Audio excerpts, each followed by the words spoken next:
Crabman from Crabman Gaming here, and today I am going through my top 10 least valuable PlayStation 4 games out of the 377 physical games that I own. This is part of a series of the most valuable, least valuable, and unique 10 games of the PS4, 3, 2, 1, and Vita. So if you enjoy this video, check out the others as well. Now, my prices are taken from pricecharting.com and, like anything, are very subjective and do fluctuate all of the time. I will put up the Australian price, as these games are from the Australian PAL region, but I'll also put up a US conversion and a British pound conversion as well. So my very first game on the list, number 10, is Madden 16. There has been a growing interest in American football here in Australia over the past few years, and now people do hold Super Bowl parties, so I would say almost all of the older Madden games would be very, very cheap. This game comes in at $5 Australian, $3.40 US, and just £2.60. I'm sure you can pick this up for very, very cheap if you do want Madden 16, but if you're into Madden, you probably have the latest Madden, as they do release this every year. Very popular in the US, so I picked this up probably for very little money, as I'm not really an American football fan. Sorry, Americans that are watching. And it looks like Madden tried their own version of FIFA Ultimate Team as well. So sit back and enjoy a little bit of footage. Your draft, your fantasy. Be the playmaker in Madden NFL 16, from the draft room to the gridiron. Experience draft champions, a new fast-paced and repeatable way to play where you'll draft your fantasy team of NFL superstars and legends, then take them to the field for the absolute test. We've got here Battle for Supremacy, a brand new way to play. That was number 10. Number 9 is the Elder Scrolls Online Tamriel Unlimited, which I believe you can still play today. I struggled to get my character on, and it did require some sort of vast 150 gigabyte download just to capture a little bit of footage from the game. This game is valued at $5 Australian, $3.40 US, £2.60, although you could probably pick it up for less than that. I still feel a little bit aggrieved because I dropped $40 buying this game, and I didn't really like it as much as the other Elder Scroll games. Online gaming, not really for me, but I wanted to give it a go, so I only got up to about level 4 with my character. But the fight for Tamriel begins. 3 alliances vie for control of the Empire as these powers battle for supremacy. Darker forces move to destroy the world. Play the way you like. Battlecraft, fish, steal, siege, or explore. So I kind of felt like I could do that in Skyrim, except there was lots of people in my way. Adventure alone, quest with friends, or join an army of thousands. See, I probably should have just played alone a little bit more. Tell your own story, discover the secrets of Tamriel, and there are quite a few expansions for the Elder Scrolls Online as well. So I was excited for it. I didn't buy it on launch, but I found it I think secondhand for $40, so I jumped on it, and probably it wasn't really worth it for me. But I did like that there was no subscription, so that was a key selling point. So got my bonus content Explorers pack. May as well let you have a look at it. Sure, I've used it or someone's used it already. And you get a tiny little book which really just tells you about the controls. So I'm sure, even though I've said this game is $5, I'm sure you can pick it up for even less than that. Number 8 on the list is FIFA 19, valued at $5 Australian, $3.40 US, and £2.60. I bet you are waiting to see the emergence of FIFA games on this list. How many are on this list? You're going to have to wait to find out. There could be a couple, there might be some, there might be lots. And you can buy pretty much all the FIFA games on PS4 for a very, very cheap amount of money. What I do like about FIFA 19 though, is it is the culmination of the journey as well. Not much written on the back. The UEFA Champions League comes to FIFA 19, so that was, I think, a PES exclusive for quite a long time. control the pitch with the new active touch system. FIFA Ultimate Team, the ultimate cash sink to put your money into, which I've never really been a big fan of. And what I was a huge fan of was the Journey Champions. So Alex Hunter, the dramatic finale of the Journey.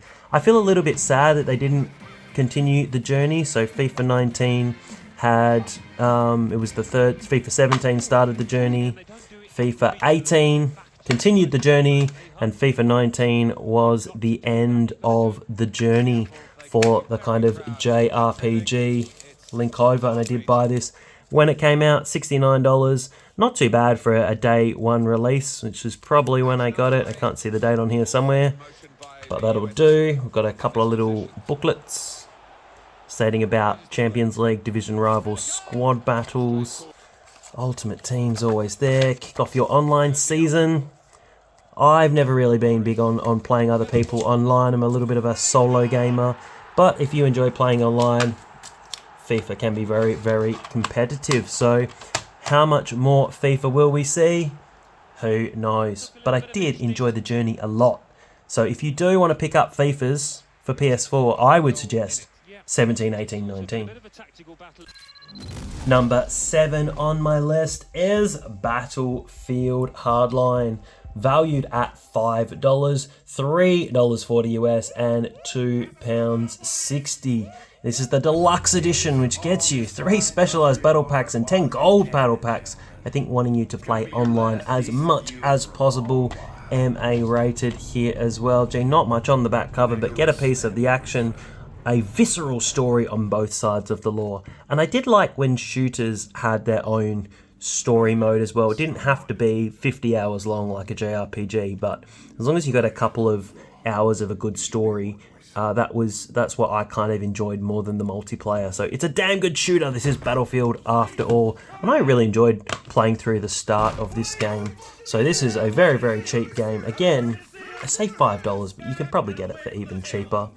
Battlefield 1 was also very cheap as well, just missed out on this list, along with things like Dishonored and Star Wars Battlefront. So it was a real tight battle to have my lowest rated, lowest valued games.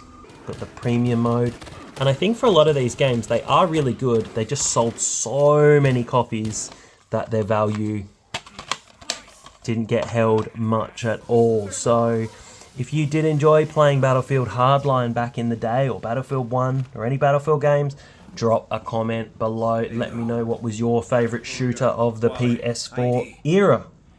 Anyone you know? Number 6 is FIFA 20, valued at $4 Australian, $2.70 US, and just £2.11 for FIFA 20. Again, could find it even cheaper, I reckon. Eden Hazard from Real Madrid on the front cover. Now, I felt a little bit sad at the end of the Journey and the fact that FIFA 20 wasn't going to have the Journey in it, so I did not pick this up straight away. I did buy 17, 18 and 19 upon release, but they did introduce Volta football, so break new ground from the streets to the stadium, and I actually quite liked Volta as well. It was pretty cool. It reminded me a lot of the indoor mode from FIFA 98. Those of you who are older than 14 watching this video might remember good old FIFA 98 indoor mode, which was pretty cool. FIFA 98 had everything, but you have 17,000 players, 30 official leagues. Ultimate Team is back, the good old money grabbing scenario here. So hopefully you're enjoying my running series of playing the US versus England. I tried to put those two teams on as those are where most of my viewers come from. And you can see from my receipt, I didn't get the game straight away. I kind of waited till January and it was $4.95, so I didn't even get it at the end of 2019. I waited a whole year to get FIFA 20. I was very sad at the end of there was no more Journey. I loved that mode. FIFA 20 disc. What did you get in the case here? Kick off your online season. Big promotion for Ultimate Team like usual, and just a little bit of help there. So does FIFA 20 still play well? Absolutely. Is Volta still cool? Yes. Can you pick this up for next to no money? Yes. So, if you don't have any other FIFAs, pick it up. Number 5, it is FIFA 15 with a value of $4 Australian, $2.70 US, and £2.11p in the UK. You can probably pick it up for 10p. In all honesty, it's FIFA 15. Now, for some reason, I have the Ultimate Team Edition, which means I did not buy this upon release date. I had FIFA 14 on release when I first got a PS4, but FIFA 15 I didn't. And I know that because I would not have spent extra money to pick up the Ultimate Team Edition. But let's have a look on the back. Hopefully you are enjoying the highlights of the US versus England as well. The Ultimate Team includes 40 FIFA Ultimate Team gold packs and 40 weeks, and Messi as a lone player for 5 games, and a variety of EA Sports Football Club catalogue items.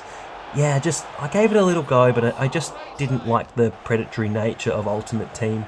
I just like playing soccer games, and this is kind of pre-journey, but I still liked FIFA 15. But I played 14 a lot, so I really liked the graphics on 14. So I might talk about 14 if 14's on this list.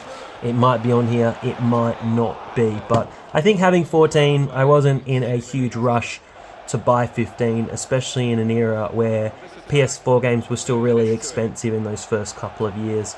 I have 377 games now, but I think in my first 2 years of owning a PS4, I had about 10 to 12 games. I did not have a lot until that price started coming down. So enjoy the United States versus England, and if there's more FIFA, you'll see it again. Number 4 is Battleborn, coming in at $4 Australian, $2.70 US, and $2.11 Great British pounds, and a few pence there on the side from the creator of Borderlands. I remember these online battling games being very popular and kind of having a battle between each other. Now, sadly for these online games, if you notice down the bottom it says online only. Gameplay and functionality requires a subscription to PS Plus, so there's a lot of things in this game that are not going to endear it to longevity. And as I believe, as I tried to load up the game, the servers are no longer active, so you might just get the loading screen on the side, unless I can get some other footage at all. So really, all this game is to be a bit of a coaster or a decoration on your shelf, because you can't actually play the game, which is why I'm not a fan of online only games, where that is the only way you can play. There's no offline mode for every kind of badass. From the creators of Borderlands comes the next generation shooter, Save the Last Star. Choose your hero and fight alone or co-op along with friends in story missions. So you want to fight alone, I think it's just online only, so there's no offline component. 25 badass heroes. Battleborn has a deep roster of 25 playable heroes, and no two are the same. I'm not sure I would call 25 heroes a deep roster and play competitive, which you can't anymore. So let's have a little look inside. I'm sure I picked this up for next to no money, as it's not really something that I would be into, but I do like to add weird things to my collection. You get a firstborn pack. You do get a cool little book. This might be the coolest thing about owning Battleborn here, except it's just all legal information. And hey, 2K16, that was a really good game. So I thought that was a cool Battleborn book, and it wasn't. So, sorry Battleborn, you are actually pretty useless. Number 3 is Destiny, valued at $4 Australian, $2.70 US, £2.11 in the UK. It is the base edition of Destiny. I remember the hype being absolutely massive for this game when it came out. I downloaded the demo, I wanted to get amongst it, and then I didn't really play it that much to try and get it to work again today. It does work, unlike Battleborn, so it did take about a 70 or 80 gigabyte update to work, so it took a long time, but I was able to play some of the game, which was really cool, as you can see on the side. So I'm glad, even though it's very cheap and there's 500 expansions and the Taken King and Destiny 2 and all those things, that you can still put this game in and play it. So defeat our enemies, explore new worlds, become legend. Should be become a legend? Become legend. Okay. Kind of weird grammar. From the creators of Halo and the company that brought you Call of Duty. Destiny is a next-generation first-person shooter with rich cinematic storytelling, set in huge worlds to explore, create and customize your guardian, defeat your enemies, become legend in intense, cooperative, competitive, and innovative public gameplay modes. I do like I could just play on my own, which was pretty good. So this is the Vanguard Armored Edition, early access to Vanguard weapons and gear. Let's check out the inside. Oh, my disc is somewhere else. Let's check out the inside. Here's the Destiny disc. Pretty simple, but it looks pretty good. And let's check out the little inserts here. Gear up day one for early access to weapons and gear in the Vanguard Armory. Well, someone can claim that, because look, it's only valid till 2015. I can't believe Destiny came out a decade ago. We get a 1 month trial. If anyone wants that, go for it. I'm sure that's not active anymore. And you do get the expansion pass here, 1 and 2. So I must have got this a little bit later, not on release day. But I remember the hype was massive. Okay, down to the final two. And number 2 is FIFA 16, valued at just $3 Australian, $2.03 US, and £1.58. I'm sure if you go to CEX, it might be even cheaper than that. So continuing my run of FIFA, you get to check out the US versus England, unless it's one of the games with the journey.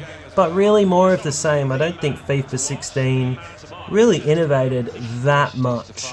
So play beautiful, innovation across the entire pitch, compete at a higher level with FIFA Trainer, experience new ways to play, including 12 women's national teams. So maybe this was the first game that they had the women involved. As you can see on the front cover, we got Timmy Cahill, Messi, and I apologise, I don't know who that is from the Matildas.